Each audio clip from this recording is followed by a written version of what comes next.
Olá, tudo bem? Vamos a mais um entendimento simples e humilde dos escritos bíblicos. Porque o evangelho eterno não é visto por religiosos ou não é visto pelos religiosos? Por que eles não conseguem entender isso? Por que de vez em quando você vê um comentário, na Bíblia não... Ontem mesmo eu vi um comentário, na Bíblia não existe evangelho eterno, né? Por quê? Porque eles não entendem, eles não sabem por que o evangelho se tornou eterno. Eles não conseguem entender isso. Os pregadores não têm esse entendimento. Os que seguem doutrinas de homens não têm esse entendimento. Porque o evangelho eterno não é visto por religiosos. Porque ele é totalmente espiritual. Porque há quase 2000 anos atrás, Jesus falou o que era, de que forma era o evangelho eterno. Você sabe como que a gente tem esse entendimento? Pela influência que está em nossa mente de Cristo. Pela influência que está em nossa mente do evangelho eterno. Por nós estarmos confessando o evangelho eterno, o dono do evangelho eterno nos dá esse entendimento. Então Jesus falou quase 2000 anos atrás para os fariseus o que era, qual o significado de evangelho eterno. Abra sua Bíblia e leia Lucas, capítulo 17, versículo 20 e 21. Apenas 2 versículos. Lucas, capítulo 17, versículo 20 e 21. Veja Jesus falando do evangelho eterno. Estou lendo no texto da NVI. Certa vez, tendo sido interrogado pelos fariseus sobre quando viria o reino de Deus, Jesus respondeu, abre aspas, o reino de Deus não vem de modo visível. O reino de Deus não vem de modo palpável, não vem de modo material. O reino de Deus não vem de modo visível. Versículo 21, nem se dirá, aqui está ele, ou lá está, porque o reino de Deus está no meio de vocês. Aqui depende muito da tradução, tanto que nesse texto aqui tem uma observação, ou dentro de vocês.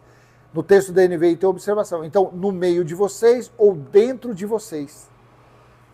Então, o evangelho eterno, o reino de Deus estabelecido, porque evangelho significa boas notícias do reino de Deus. Jesus disse que ele estava próximo aos judeus e Paulo disse aos gentios que este reino de Deus estava próximo. Então o evangelho nos dias de Jesus e nos dias de Paulo, o evangelho não tinha sido estabelecido ainda. O evangelho não tinha se tornado perpétuo. O evangelho não tinha se tornado de geração em geração. Ainda não. Não tinha se tornado ainda.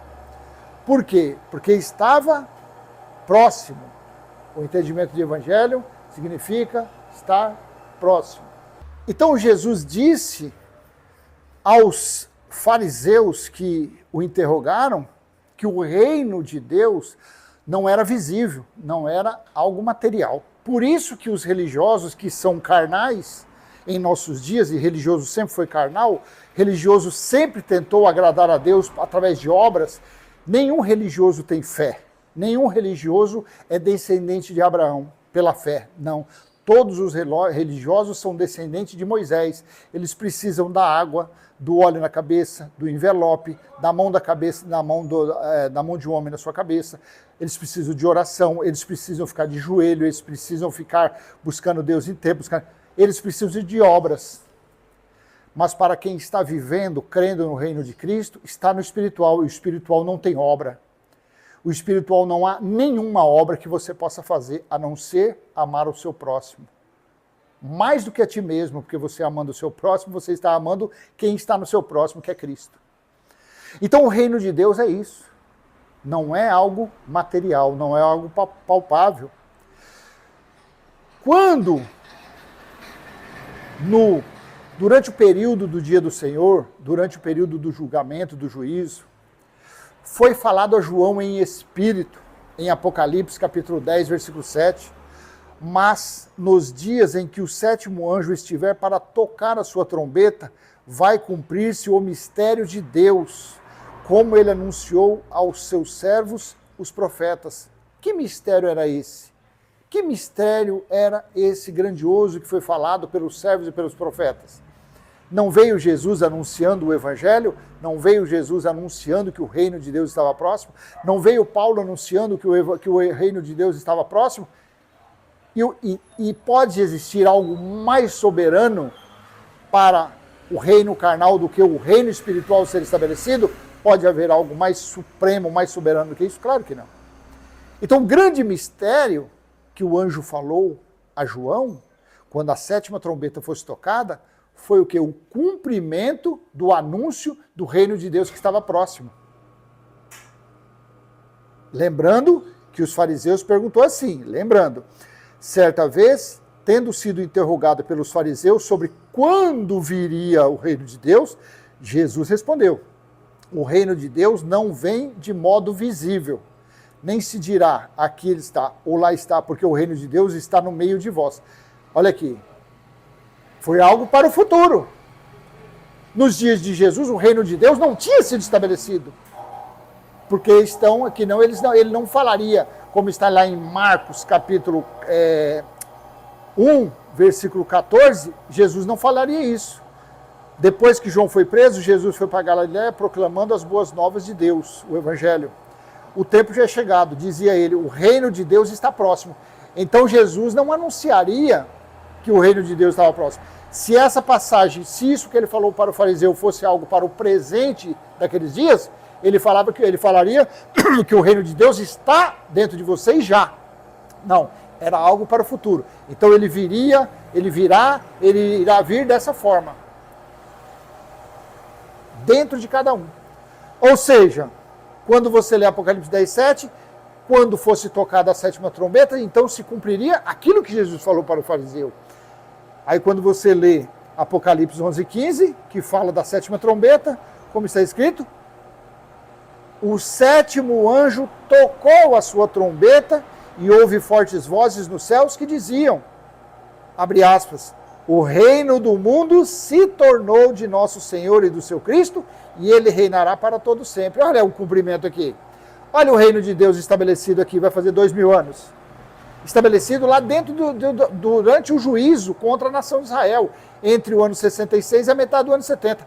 Ali o reino de Deus passou a existir espiritualmente. Aonde? No entendimento de todo aquele que crê, no coração de todo aquele que crê, no espírito de todo aquele que crê, no dia a dia de todo aquele que crê. Então, se você crê no Evangelho Eterno, você crê que você está vivendo o reino de Cristo em você. Você está desfrutando daquela fala que Jesus disse aos fariseus, você depois de 2000 anos quase, você que acredita no Evangelho Eterno, você está desfrutando do reino de Deus em nós, ou entre nós, que é Cristo. Maravilhoso. Pode haver um entendimento maior que esse? Claro que não.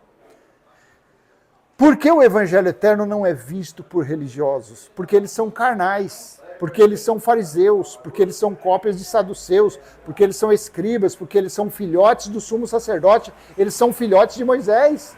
Por isso que eles não conseguem desfrutar do Evangelho Eterno, eles não conseguem desfrutar do reino de Cristo estabelecido. Tá bom? Bem curtinho esse vídeo, para ficar, não vou colocar muita caraminhola na sua mente, para você ficar bem certo nisso. Então você leia Lucas 17, 20 e 21, Apocalipse capítulo 10, versículo 7 e Apocalipse 11, 15. É o suficiente para você entender que nós estamos vivendo, nós não, quem nasceu depois do ano 70, não é 1970, quem nasceu depois do ano 70, que já vai fazer 2000 anos, já nasceu com o reino de Deus em si. No seu entendimento, no seu ser, mas o que? As pessoas não o conhecem. Quem é que afasta o Evangelho Eterno das pessoas? Quem afasta o reino de Deus das pessoas? Os pregadores. Os pregadores de Moisés, os pregadores da graça. Todo o sistema religioso é que afasta as pessoas do Evangelho Eterno. Fazer o quê? É assim que o povo gosta. Curte, comenta, compartilha, se inscreve, ativa o sininho. Até a próxima, se assim o Pai do nosso Espírito que habita em nós permitir. Tchau, tchau.